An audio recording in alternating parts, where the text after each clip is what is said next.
इतिहास में बहुत सारे युद्ध हुए हैं, बहुत सारे राजा आए हैं, बहुत सारे साम्राज्य बने हैं और मिट भी गए। लेकिन कभी कभी इतिहास किसी युद्ध से नहीं बदलता, किसी तलवार से नहीं बदलता, किसी सेना से नहीं बदलता।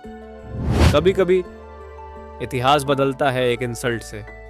और आज की कहानी शायद उसी की सबसे बड़ी मिसाल है, क्योंकि यह कहानी है एक ऐसे आदमी की जिसके पास न सेना थी, न राज्य था, न धन था, न कोई पॉलिटिकल पावर। फिर भी उसने भारत के सबसे शक्तिशाली साम्राज्यों में से एक को गिरा दिया और उसकी जगह एक नया साम्राज्य खड़ा कर दिया, मौर्यन एम्पायर। लेकिन सबसे इंटरेस्टिंग बात यह नहीं है। सबसे इंटरेस्टिंग बात यह है कि शायद यह सब शुरू हुआ था एक राजा की गलती से, एक इंसल्ट से, और उस आदमी का नाम था चाणक्य। लेकिन यहां एक सवाल है, क्या सच में एक इंसल्ट ने इतिहास बदल दिया, या यह कहानी उससे कहीं ज्यादा बड़ी है? इसका जवाब समझने के लिए हमें लगभग 2300 साल पीछे जाना पड़ेगा। उस समय जब भारत पर मौर्य नहीं, नंदा राज करते थे। अगर आज हम एंशियंट इंडिया की बात करते हैं तो ज्यादातर लोगों को मौर्य एम्पायर याद आता है, चंद्रगुप्त मौर्य, अशोक और उनका विशाल साम्राज्य। लेकिन मौर्य एम्पायर से पहले एक और शक्ति थी, नंदा एम्पायर। उसकी राजधानी थी पाटलिपुत्र, आज का पटना, और उस समय यह भारत के सबसे समृद्ध और शक्तिशाली राज्यों में से एक था। एंशिएंट सोर्सेज अलग अलग नंबर्स बताते हैं। कुछ क्लेम्स को हिस्टोरियंस पूरी तरह वेरीफाई नहीं कर सकते, लेकिन एक बात लगभग सभी सोर्सेज में कॉमन है। नंदास बेहद शक्तिशाली थे। उनके पास विशाल सेना थी, अत्यधिक धन था और पूरे उत्तर भारत पर उनका प्रभाव था। इतना कि जब अलेक्जेंडर के सैनिक भारत की सीमा तक पहुंचे तो कई ग्रीक अकाउंट्स में उल्लेख मिलता है कि नांदा सेना की शक्ति की खबरें सुनकर सैनिक आगे बढ़ने को लेकर उत्साहित नहीं थे। अब चाहे उन अकाउंट्स में एग्जैजरेशन हो या नहीं, एक बात साफ है, नंदस कोई साधारण डायनेस्टी नहीं थे। वो उस समय की सुपर पावर थे और उस सुपर पावर के शासक थे, धनानंदा। लेकिन इतिहास में एक अजीब पैटर्न होता है। कभी कभी सबसे शक्तिशाली लोग अपनी सबसे बड़ी हार अपनी ताकत की वजह से नहीं, अपने अहंकार की वजह से हारते हैं। और शायद यहीं से कहानी इंटरेस्टिंग होने लगती है। उसी समय भारत के उत्तर पश्चिम में एक जगह थी, तक्षशिला। आज के पाकिस्तान में यह सिर्फ एक शहर नहीं था, यह लर्निंग का सेंटर था, ज्ञान का केंद्र, जहां दूर दूर से लोग पढ़ने आते थे। और वहीं से जुड़ा हुआ था एक नाम, विष्णुगुप्त कौटिल्य, और वही व्यक्ति जिसे आज हम चाणक्य के नाम से जानते हैं। अब चाणक्य के जीवन की शुरुआती डिटेल्स को लेकर हिस्टोरियंस पूरी तरह सहमत नहीं हैं। उनकी जन्मस्थली को लेकर भी अलग अलग मत हैं। लेकिन एक बात पर व्यापक सहमति है, वो असाधारण बुद्धि वाले स्कॉलर थे। Politics, economics, state craft, diplomacy, इन सब का गहरा ज्ञान रखते थे। और शायद उन्हें खुद भी नहीं पता था कि जल्द ही उनकी जिंदगी का सबसे महत्वपूर्ण दिन आने वाला है। अब यहां से इतिहास और लेजेंड थोड़ा सा एक दूसरे में घुलने लगते हैं, क्योंकि चाणक्य और धनानंदा की मुलाकात के बारे में जो स्टोरीज हमें मिलती हैं वो बाद की ट्रेडिशन से आती हैं। जैन ट्रेडिशंस, बौद्ध ट्रेडिशंस और कुछ लिटरेरी टेक्स्ट्स। इसलिए हिस्टोरियंस हर डिटेल पर सहमत नहीं हैं, लेकिन लगभग हर वर्जन एक बात जरूर कहता है, चाणक्य का अपमान हुआ था नांदा कोर्ट में। कैसे, इस पर वर्जन्स अलग हैं। कुछ कहते हैं राजा ने उनकी अपीयरेंस का मजाक उड़ाया, कुछ कहते हैं उन्हें कोर्ट से निकाल दिया गया, कुछ कहते हैं उन्हें सार्वजनिक रूप से इंसल्ट किया गया।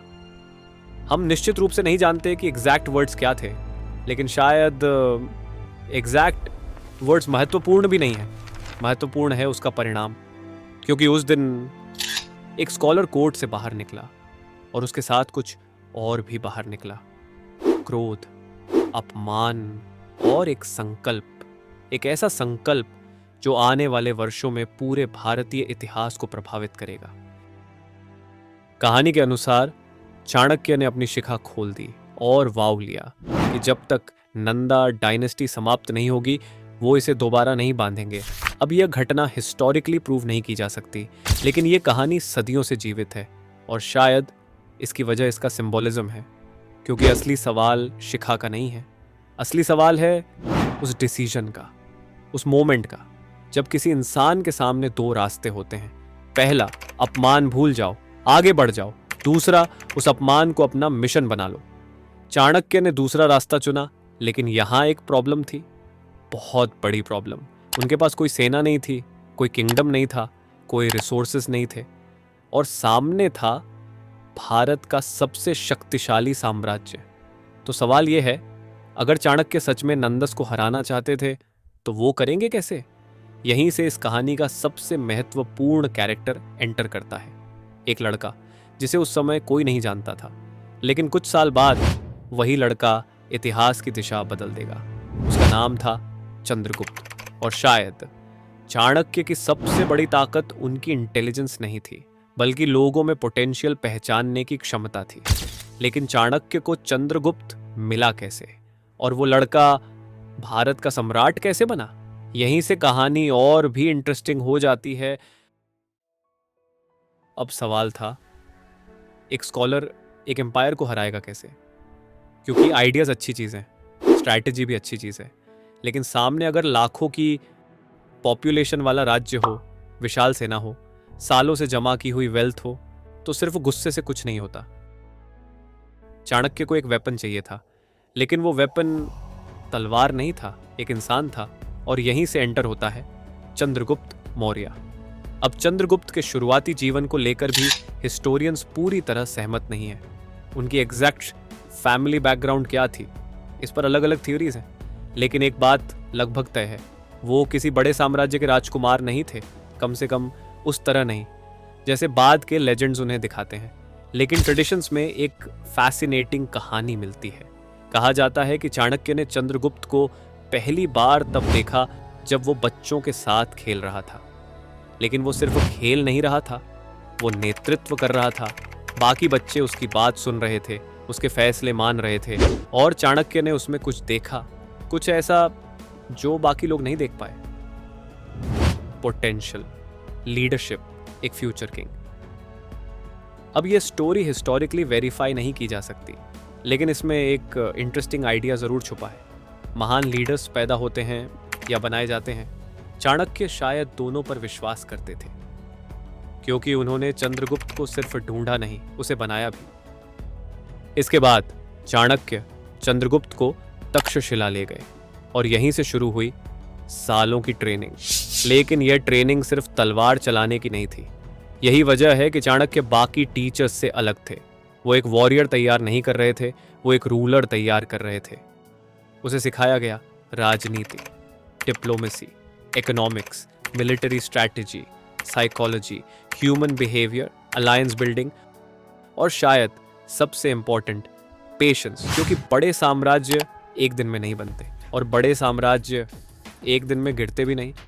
यहाँ एक इंटरेस्टिंग बात है, आज हम चंद्रगुप्त को एम्परर के रूप में याद करते हैं, लेकिन अगर चाणक्य नहीं होते तो शायद इतिहास उसे कभी याद ही नहीं रखता। और अगर चंद्रगुप्त नहीं होता तो शायद चाणक्य सिर्फ एक ब्रिलियंट टीचर बनकर रह जाते।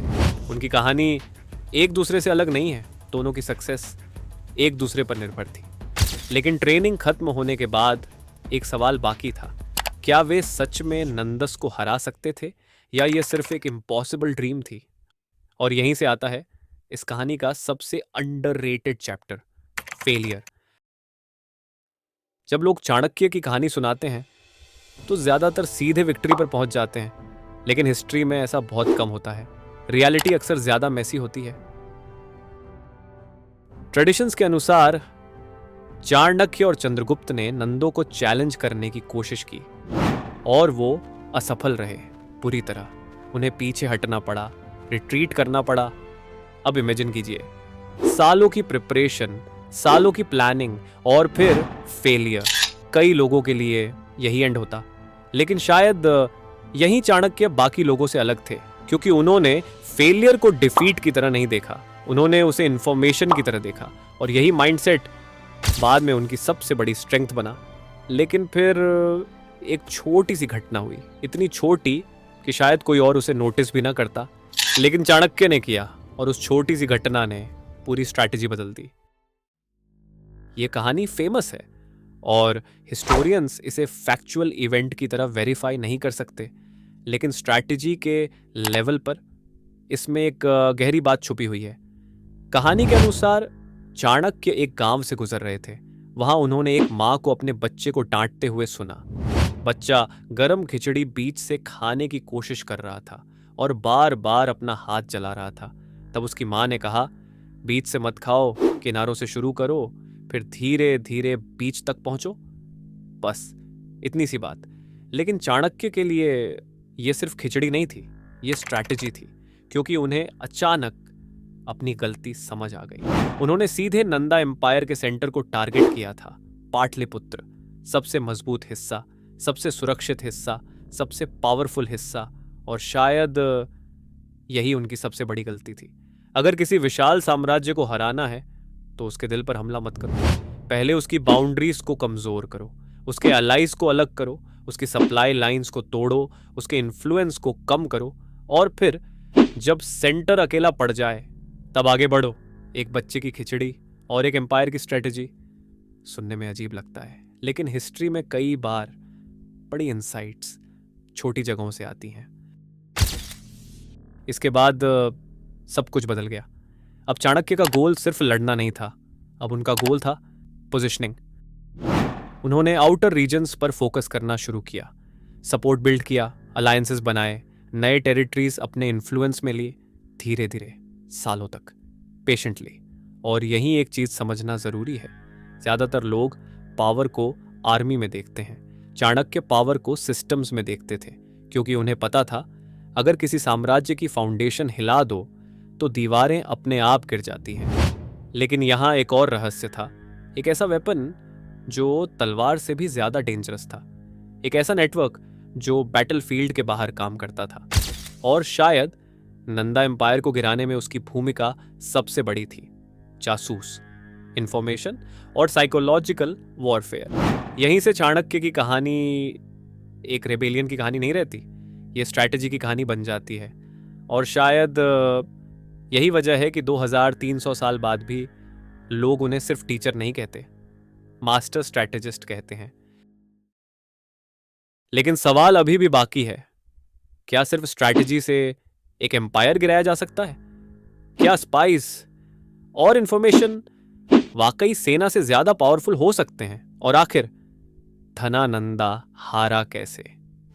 यहीं से शुरू होता है इस कहानी का सबसे dangerous chapter, the invisible war. जब हम किसी एम्पायर के गिरने की कल्पना करते हैं तो हमारे दिमाग में क्या आता है? घोड़े, तलवारें, युद्ध, खून। लेकिन चाणक्य शायद कुछ और समझते थे, क्योंकि उन्होंने एक ऐसी लड़ाई लड़ी जो बैटलफील्ड पर नहीं लड़ी गई, बल्कि लोगों के दिमाग में लड़ी गई। और शायद यही उनकी सबसे डेंजरस क्वालिटी थी। आज अगर कोई आपसे पूछे दुनिया की सबसे पावरफुल चीज क्या है, तो शायद आप कहेंगे पैसा, टेक्नोलॉजी, आर्मी। लेकिन चाणक्य का जवाब अलग होता, इंफॉर्मेशन, क्योंकि इंफॉर्मेशन युद्ध शुरू होने से पहले ही उसे जीत सकती है। और अर्थशास्त्र पढ़ने पर एक बात साफ दिखाई देती है, चाणक्य जासूस को सिर्फ सोल्जर्स की तरह नहीं देखते थे, वो उन्हें राज्य की आंखें और कान मानते थे। उनका मानना था जिस रूलर को यह नहीं पता कि उसके राज्य में क्या हो रहा है, वो रूलर नहीं, एक ब्लाइंड मैन है। अब हिस्टोरियंस ये नहीं कह सकते कि चाणक्य ने एग्जैक्टली कौन सा स्पाई नेटवर्क चलाया था, लेकिन अर्थशास्त्र में इंटेलिजेंस सिस्टम्स का जो डिटेल मिलता है वो एक्स्ट्रॉर्डिनरी है। Secret agents, disguises, information gathering, internal monitoring, foreign intelligence, ये सब 2300 साल पहले डिस्कस किया जा रहा था। और यही वजह है कि कई हिस्टोरियंस अर्थशास्त्र को सिर्फ पॉलिटिकल टेक्स्ट नहीं, एक स्टेट क्राफ्ट मैनुअल मानते हैं। और शायद यही नंदा एम्पायर की सबसे बड़ी प्रॉब्लम थी, उनके पास पावर थी, लेकिन चाणक्य के पास अंडरस्टैंडिंग थी, उनके पास रिसोर्सेज थे, लेकिन चाणक्य के पास पेशेंस था, उनके पास सेना थी, लेकिन चाणक्य के पास स्ट्रैटेजी थी। और हिस्ट्री में यह कॉम्बिनेशन बहुत डेंजरस साबित होता है। धीरे धीरे सालों की प्रिपरेशन के बाद वो मोमेंट आ गया जिसके लिए चाणक्य काम कर रहे थे। नालंदा एम्पायर कमजोर होने लगा, सपोर्ट कम होने लगा, इन्फ्लुएंस टूटने लगा और चंद्रगुप्त मौर्य अब सिर्फ एक स्टूडेंट नहीं था, वो एक लीडर बन चुका था, एक कमांडर, एक फ्यूचर एम्परर। यहाँ से सोर्सेज अलग अलग डिटेल्स देते हैं, कुछ अकाउंट्स अलग हैं, कुछ कॉन्ट्रडिक्टरी हैं, लेकिन आउटकम पर कोई विवाद नहीं है। नालंदा डायनेस्टी समाप्त हुई, चंद्रगुप्त मौर्य सत्ता में आए और मौर्यन एम्पायर की शुरुआत हुई। जरा सोचिए, कुछ साल पहले एक स्कॉलर को कोर्ट से बाहर निकाला गया था, अब वही स्कॉलर उस एम्पायर के अंत के पीछे सबसे महत्वपूर्ण व्यक्ति माना जा रहा था और शायद यही कहानी खत्म हो सकती थी। एक इंसल्ट, एक रिवेंज, एक विक्ट्री। लेकिन चाणक्य की कहानी रिवेंज की कहानी नहीं है, क्योंकि अगर ये सिर्फ रिवेंज होती तो इतिहास उन्हें याद नहीं रखता। क्योंकि सबसे इंटरेस्टिंग बात अभी बाकी है।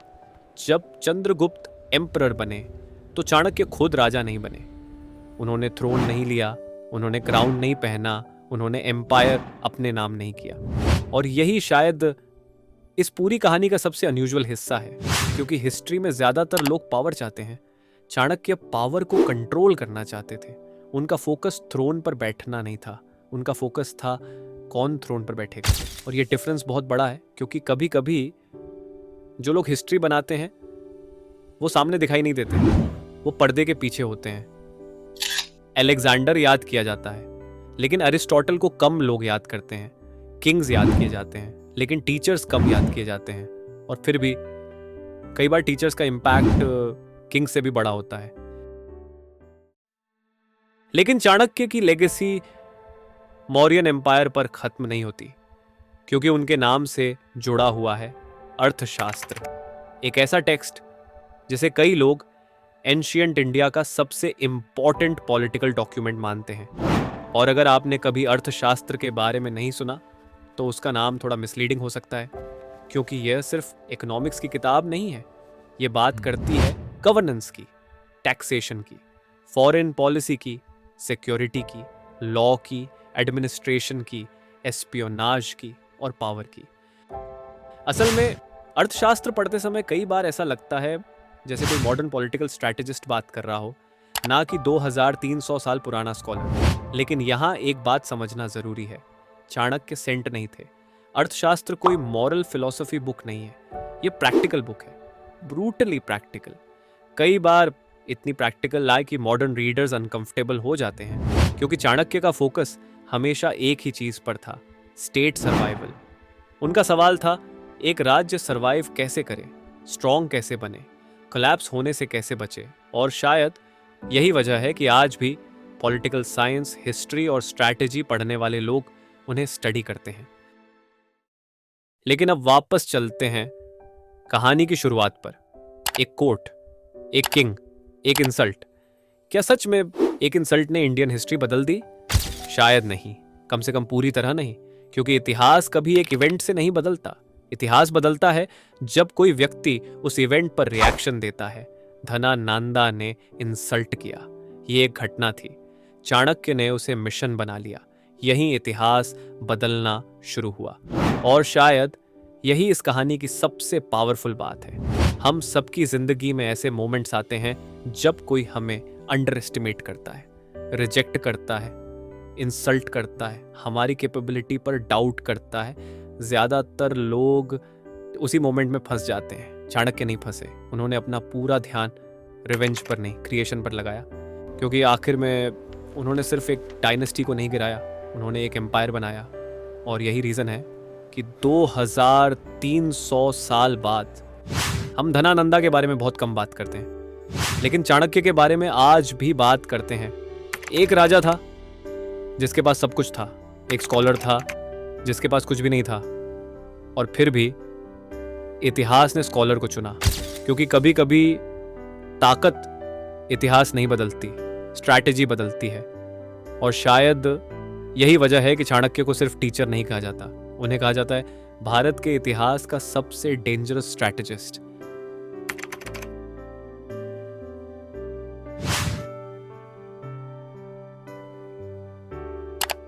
अगर आपको ये स्टोरी पसंद आई तो like and share it and don't forget to subscribe. We meet in another video. तब तक गुड बाय।